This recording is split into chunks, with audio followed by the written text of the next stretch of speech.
Hello, hello, hello. My brothers and sisters, this is Brother West. This is Prophet West. This is Prophet West. I'm coming to you. I do have a prophetic word. I got a prophetic word. And this word that God has allowed me to see from the hand of the enemy. This is your word. And I will say this, the thief has been caught. The scripture says that if the thief be caught, he must repay 7 times. And I will say that the strategy of the enemy is it's almost like what I see in the spirit. It's almost like a tag team. It's a tag team. You know how it is, tag team wrestling. Tag team, one is in there, and then the other one a tap, and the other one come in, and so it's two individuals. It's two spirits. There's two spirits, and what they're doing, they're trying to attack marriages. They're trying to attack the mind. That's what they are really after, and that's what they're really talking to. It is your mind. It's like if the scripture, give you a scripture. Scripture says in Matthew's the 12th chapter, says that when a unclean spirit leaves the house, that spirit will leave the house, and that spirit will go away for a season. But then after that season, I think it's St. Matthew's 12:5. After that season, that spirit will come back to that house.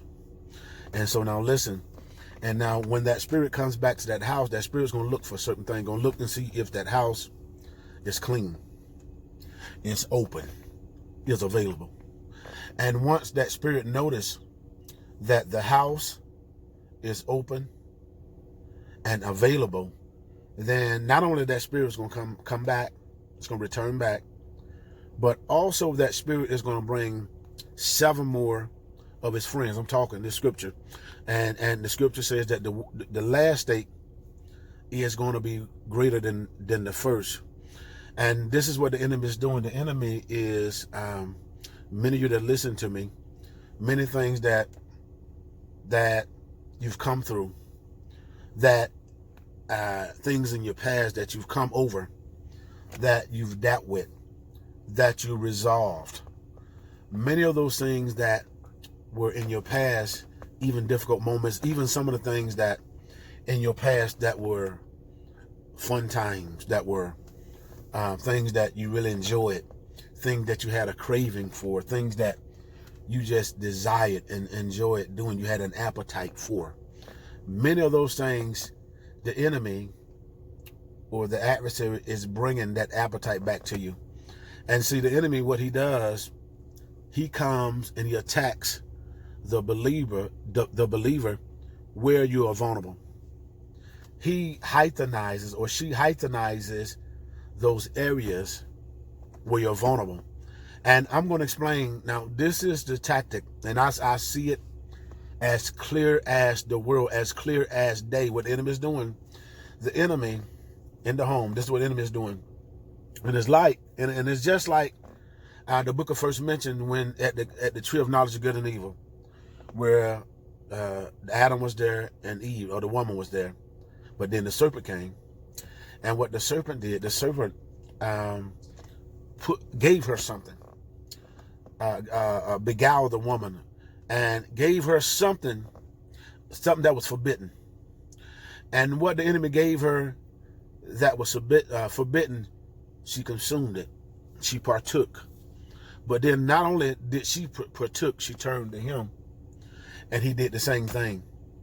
And this is what the enemy is doing. There's a craving, there's an appetite. And see, this is like what the enemy is doing. Say, for example, and it's the spirit of Absalom, and it's the spirit of Jezebel. What the enemy does, as an example, he will first maybe talk to the man a certain kind of way, to try to manipulate the man, or to try to manipulate that figure. And so while he's trying to manipulate that man, he's trying to flooding the spouse's heart up with fear. the spouse's heart up with all kind of thoughts. And what it is also is called the power of suggestion. And the power of suggestion is the same thing that the serpent did with the woman, where he suggested certain things that she would become, or that she would have, or that she would understand, or that she would come into the knowledge of.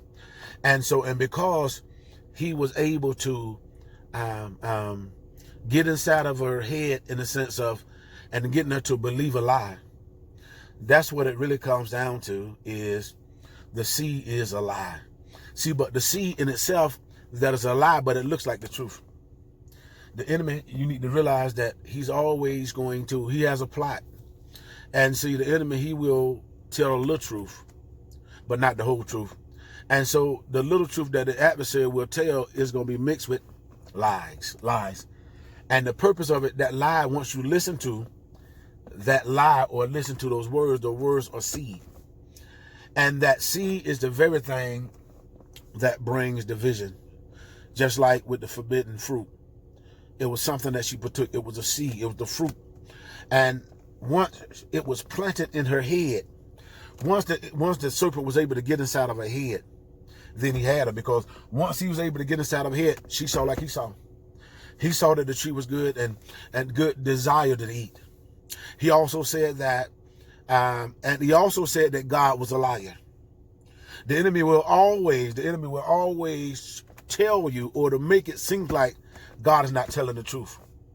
Because the woman said, the day that she eat or touch from the tree, she's going to die. Surely she's going to die. But the serpent knew God, was created in his image, who was created by God, was created as one of the highest angels, was the highest angel. He knew the word. The scripture said the devil believed in trouble, but he said, you're not going to die, but you're going to see as God see. You're going to be as God.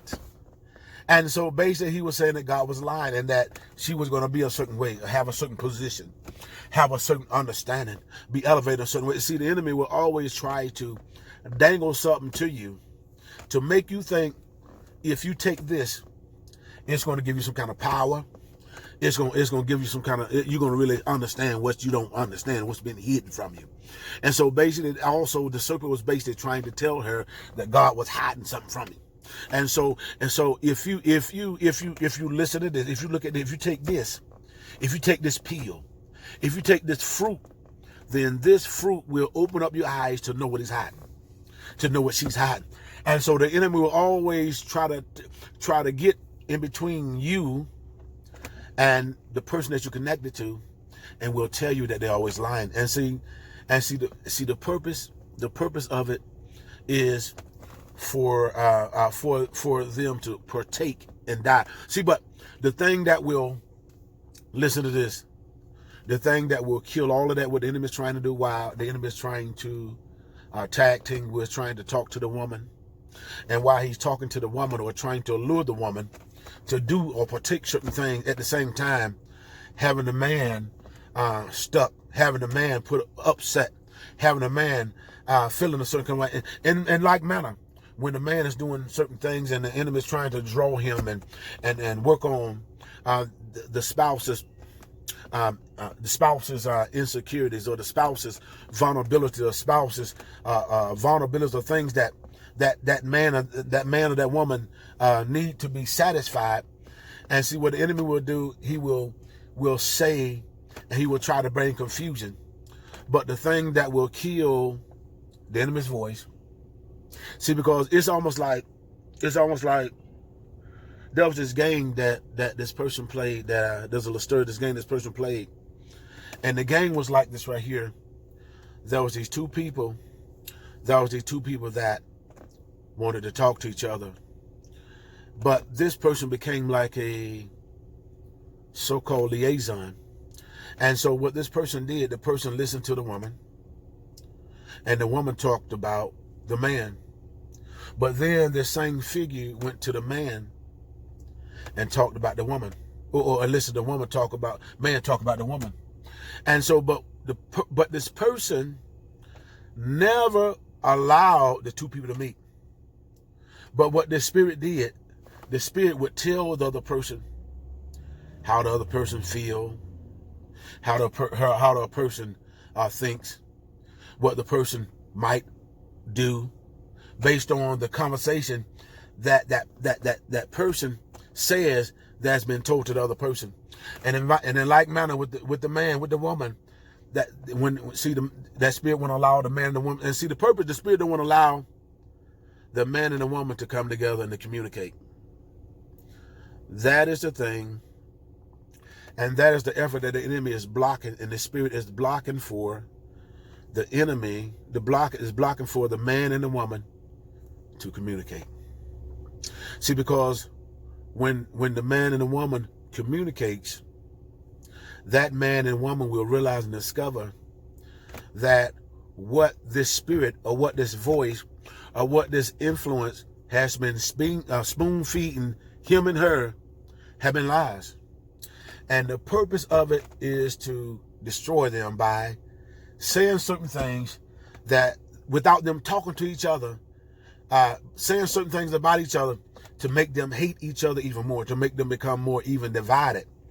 But also the purpose of this spirit,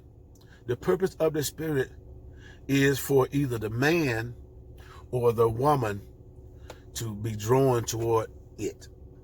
See, the enemy wants to divide the family, wants to divide the man, wants to divide the woman, and want that man and the woman. And how do the enemy divide a man and a woman? Is by dividing their focus, by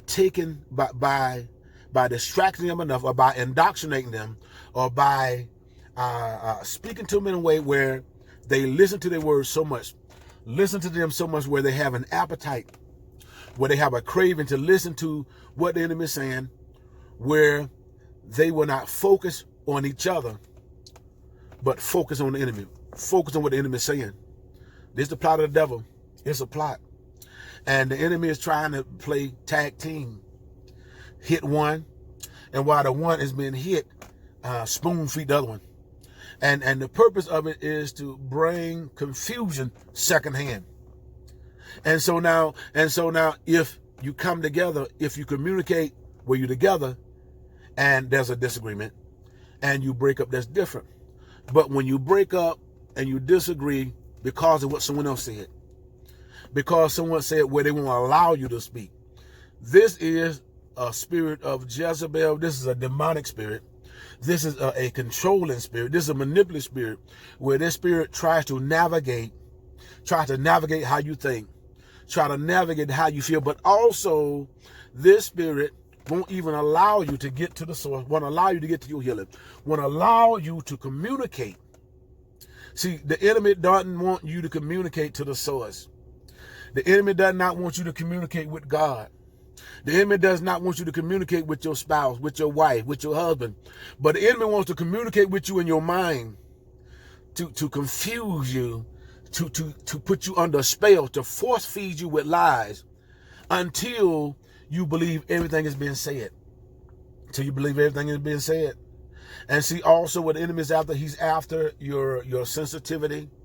He's after your love. And see, the thing about it, in a relationship, if you notice, if you're in a relationship, and if you're talking based on your verbiage, based on how you talk to anything, will determine how it's going to respond back to you. That makes sense. Now, what the enemy does, he brings frustration into your life, bring frustration into your heart, where in your house, there's frustration. And in that frustration, see, that what the enemy is trying to do, he's trying to take away your peace, but also he's trying to take away your tone.